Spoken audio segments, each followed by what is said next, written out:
Pour le débrief du jour, je suis avec Sylvie Bourneau, journaliste au service Sciences. Bonjour. Bonjour.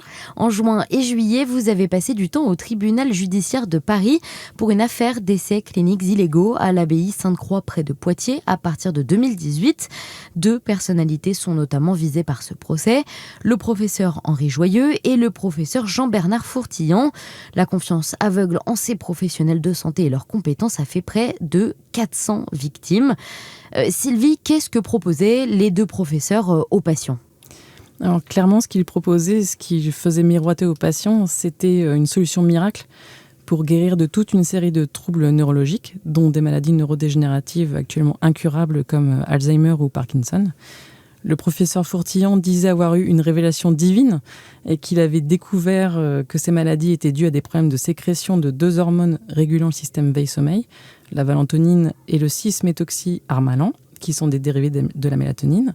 Et donc, ce qui était fait dans l'abbaye Sainte-Croix, c'était de tester ces molécules sous forme de patch cutané, mais de façon totalement clandestine, sans autorisation de l'ANSM, ni approbation des comités d'éthique. Et ça a duré un peu plus d'1 an, jusqu'à ce qu'il y ait une alerte de l'association France Parkinson, notamment parce qu'on demandait aux participants d'arrêter leur traitement habituel. Et justement, comment ces participants, ces patients étaient recrutés ? Alors en fait, le professeur Fourtillon n'était pas connu du grand public, mais le professeur Joyeux, si. Il fait des livres, des conférences, il a une newsletter qui est très suivie avec 600 000 abonnés. Et donc il a une visibilité très forte. Beaucoup de personnes lui faisaient une confiance aveugle, et c'est sûrement d'ailleurs toujours le cas. Et c'est pour ça que Jean-Bernard Fourtillon se rapproche de lui pour qu'il fasse la promotion de sa découverte.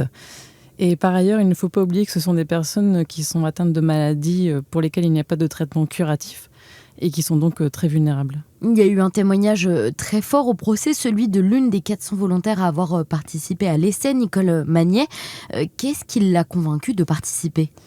Alors Nicole Magnet racontait justement à quel point elle admirait le professeur Joyeux.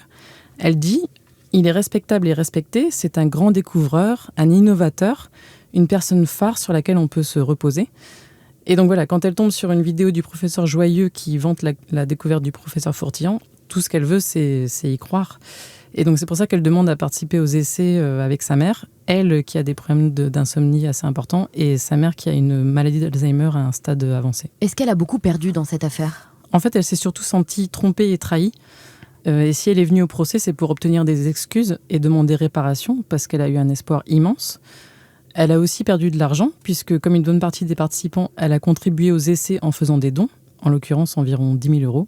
Mais elle a raconté aussi que le professeur Fourtillon et sa femme Marianne s'étaient incrustés chez elle pendant 6 mois, soi-disant parce qu'ils étaient traqués, et qu'ils lui avaient soutiré 50 000 € pour ne pas être interdit bancaire. Le professeur Jean-Bernard Fourtillon était absent du procès car introuvable.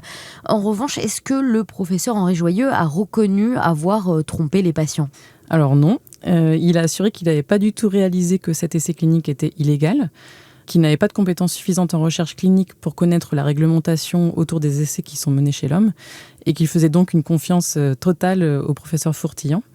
Par ailleurs, il n'a jamais rien posté sur son site internet pour prévenir les patients qu'il y avait un problème, y compris ces dernières années, alors que selon ses dires, il a réalisé en 2019, lors de l'alerte, que l'essai était illégal. Au procès, il a juste regretté que ses recherches n'aient mené à rien, et il a assuré qu'il y croyait encore. Est-ce qu'il va pouvoir encore exercer la médecine ? Alors déjà, il faut savoir qu'Henri Joyeux vient juste de sortir en janvier 2026 d'une période d'interdiction d'exercice de la médecine de 2 ans, décidée par l'Ordre des médecins pour des propos polémiques sur la vaccination. Là, ce qui a été requis contre lui au tribunal, c'est 2 ans de prison avec sursis, mais aussi 3 ans d'interdiction d'exercice de la médecine, dont 2 avec sursis. Ce qu'il faut savoir aussi, c'est qu'il y a une procédure disciplinaire qui est en cours à l'encontre du professeur Joyeux, donc à la suite d'une plainte du Conseil de l'Ordre des médecins. Et on peut imaginer qu'à minima, ils s'aligneront sur la décision du tribunal. Et pour Jean-Bernard Fourtillon, la procureure de la République a requis 4 ans de prison ferme avec mandat d'arrêt. La décision est attendue le 1er octobre. Merci beaucoup Sylvie. Toutes ces informations sont à retrouver sur le fil APM News.